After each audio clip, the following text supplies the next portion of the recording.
पश्चिम बंगाल की टैली इस वक्त हम दर्शकों को दिखा रहे हैं, जरा इस पर गौर करिए। दो सीटें ऐसी हैं जो कांग्रेस पार्टी जहां लीड कर रही है, एक मालदा दक्षिण है और एक बहरामपुर जहां से अधीर रंजन चौधरी चुनाव लड़ रहे हैं, वो लीड करते हुए दिखाई दे रहे हैं। और मुर्शिदाबाद की सीट जहां पर लेफ्ट पार्टी लीड करती हुई दिखाई दे रही है। एक बार फिर से जरा आप पश्चिम बंगाल की टैली दिखाइए, पार्टी वाइज सिचुएशन उससे सामने आएगी। बीजेपी 10 सीटों पर लीड करी है, उसमें एक अलीपुरद्वार, जलपाईगुड़ी, दार्जिलिंग, मालदा उत्तर। अच्छा, मालदा उत्तर को लेकर कहा जा रहा था कि बीजेपी के लिए स्ट्रॉन्ग होल्ड वाली सीट है, यहां से वो निकाल सकते हैं, लेकिन अभी सिर्फ 8,579 वोटों से मार्जिन से जो है वो आगे चल रहे हैं। एक डेटा ये भी आया है कि ऑलमोस्ट 200 सीटें ऐसी हैं जहां मार्जिन 10,000 से कम है। 200 सीटों पूरा हर स्टेट वाइज भी मैं जब डाटा देख रहा हूँ सर, तो बहुत सारी सीटें ऐसी जहाँ पे 1500, 2000, 3000, 4000, तो पार्लियामेंट के कॉन्स्टिट्यूंसी में एक विधानसभा में ये मार्जिन पूरा हो जाता है। हाँ, लेकिन देवेंद्र, इसका मतलब ये भी तो है कि ये कहानी पूरी तरह पलट सकती है। बिल्कुल पलट सकती है, बिल्कुल पूरी तरीके से मिली-जुली सरकार की बात जो मैंने कही उसी संदर्भ में। आपने मेरठ देखा ना, एक समय 46,000 से जीता हुआ आदमी आज जो है 6,000 से कितने से पिछड़ रहा है, 6,000 से पिछड़ गए। और मैं आपको बीजेपी की पश्चिम बंगाल की सीटों में बता दूं कि मार्जिन जो है पुरुलिया पे जो है वो 1446 वोटों का है, कांथी पे 2553 वोटों का है, तमलुक पे 5065 वोटों का है।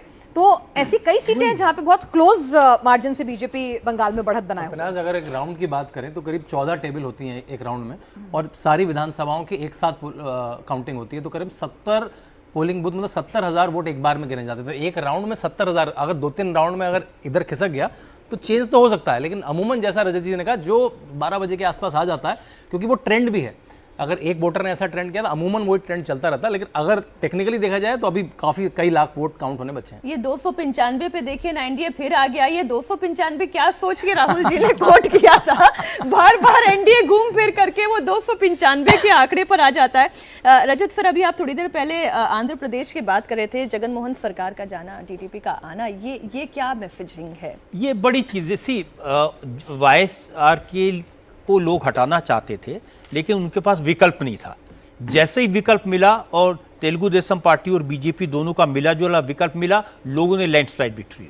ये बड़ी क्लियर है कि लोग उसको हटाना चाहते थे, परेशान थे, उन्होंने कोई ऐसे बहुत अच्छे काम नहीं किए थे, और लोगों को लगा कि ये सरकार बीजेपी, मुझे नहीं लगता कि बीजेपी का कोई बहुत असर है वहाँ पर, लेकिन तेलुगु देशम पार्टी को बीजेपी का सपोर्ट मिलने से ये लैंडस्लाइड हो गया। जी, कोई सोशल मीडिया पर पूछ रहा है कि ये तेलुगु देशम पार्टी,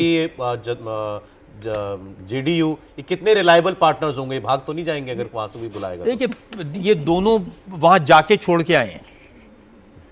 रजत जी, इसमें मैं आपने वो जो बताया ना चंद्रबाबू नायडू वाला, उसमें एक चीज और ध्यान रखनी चाहिए। चंद्रबाबू नायडू को बड़ा एक फिलिप मिला जब उनकी गिरफ्तारी जो पूरा आंध्र प्रदेश का जो वो जो मंजर है, राजनीतिक लैंडस्केप है, वो चेंज हो गया उसकी गिरफ्तारी के बाद। और वहां से एक जो है उसका एक बवंडर उठा जिसने कि इनको धराशायी कर दिया। लेकिन एक बड़ा सरप्राइजिंग है कि मतलब वाईएसआर कांग्रेस ने वहाँ पर बहुत बड़ा लाभार्थी वर्ग तैयार किया था। मतलब उसका पूरा पैसा बजट का वो लोगों को लाभार्थी देने में, गरीब लोगों को पैसा देने में, बच्चों की फीस के लिए सब पैसा देने में करता था। इसका मतलब ये कि लाभार्थी वर्ग हमेशा आपके साथ नहीं रहता, दूसरी चीजें भी रहती हैं। ये भी सोचना पड़ेगा। देखिए, 80 करोड़ लोगों को मुफ्त राशन बहुत बड़ी बात होती है, और इतना बड़ा एक मतलब जिसको कहते हैं सरकार के प्रति लोगों में एक आकर्षण होगा कि भाई मुझे मुफ्त का मेरा पेट भर रहा है, और जो नतीजे दिखा रहे हैं वो उस लाभार्थी का आपके प्रति आकर्षण नहीं दिखा रहा। बिल्कुल। और जैसा आपने कहा कि आंध्रा की राजनीति में तो जगन ने सारा अपना बजट ही लाभार्थी के लिए खर्च किया था। तो शायद इसका कहीं बाद में विश्लेषण होगा, शायद कहीं ये भी हो कि जो फ्रीबीज हैं या ये जो है, इनका पता नहीं कितना राजनीतिक राष्ट्रीय रिस्पॉन्सिबिलिटी है। आपने जब दिया तो उससे अब जैसे नरेंद्र भाई ने दिया 80 करोड़ को दिया, तो ये 80 करोड़ वो नहीं है जिनको की भूख है, इनमें से 70 करोड़ वो है जिनके की पास डिस्पोजेबल इनकम जो थी वो सारी पैसा राशन खरीदने में लग जाता था। तो जब फ्री राशन मिला तो उनके पास ये डिस्पोजेबल इनकम मिल गई कि भाई अब इस इनकम से मैं अपनी एस्पिरेशन को आगे बढ़ा सकता हूँ, मैं अपनी आकांक्षाओं के लिए मेरे पास साधन आ गए हैं। तो वो एक अलग बात हो गई, लेकिन इसका जितना प्रभाव दिखना चाहिए राजनीति में, नहीं दिख रहा है। अच्छा, एक अब जरा सा वोटों की हम बात कर लें पिनाज, एक सेकंड बस। ये भी इंटरेस्टिंग है देखना, जो इलेक्शन कमीशन की वेबसाइट पर बीजेपी को अभी तक जो जितना वोट मिला है वो 39% वोट है। अपने वोट 2014 से 2% ज्यादा, 2% ज्यादा वोट, 39% वोट बीजेपी को गया अभी तक। कांग्रेस पार्टी को 25.5% वोट मिला है।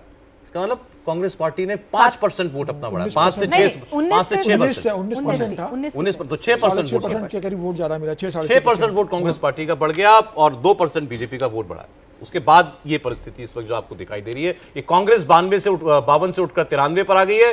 बीजेपी 303 से अपनी इस वक्त 234 पर लीड कर रही है केवल। बड़ा चीज इन नतीजों में एक चीज और निकल कर आ रही है, छत्रप्पू की राजनीति जो कहा जा रहा था कि खत्म हो रही है, बाइपोलर इलेक्शन होंगे आने वाले वक्त में, जिस तरह से बीजेपी स्ट्रांग होती जा रही थी। लेकिन अब चाहे हम पश्चिम बंगाल की बात कर लें या हम लोग उत्तर प्रदेश की बात कर लें, एक बार फिर से रीजनल पार्टी जो है वो स्ट्रांग होकर उभर रही है। देखिए, ममता बनर्जी अपने आप में बहुत स्ट्रॉन्ग लीडर हैं। बिहार में नीतीश कुमार का साथ किसी को भी लेना पड़ता है, वो अपने आप में बड़े स्ट्रॉन्ग लीडर हैं। तो जहाँ जहाँ जातिगत समीकरण होते हैं ये चीज़ें मैटर करती हैं। अब तमिलनाडु में तो पहले से ही डीएमके एआईडीएमके हमेशा से रही है, तो कभी भी रीजनल पार्टियां ख़त्म नहीं हुई, कभी भी उनकी ताकत ख़त्म नहीं हुई, और ना ही कभी जो कास्ट के समीकरण हैं वो ख़त्म हुए। लेकिन जब जब दूसरे कंसिडरेशन इनको ओवरटेक कर लेते हैं तो फिर ये गौण हो जाते हैं, और जब वो दूसरे कंसिडरेशन कम हो जाते हैं ये फिर चीज़ें उभर के वापस आ जाती हैं।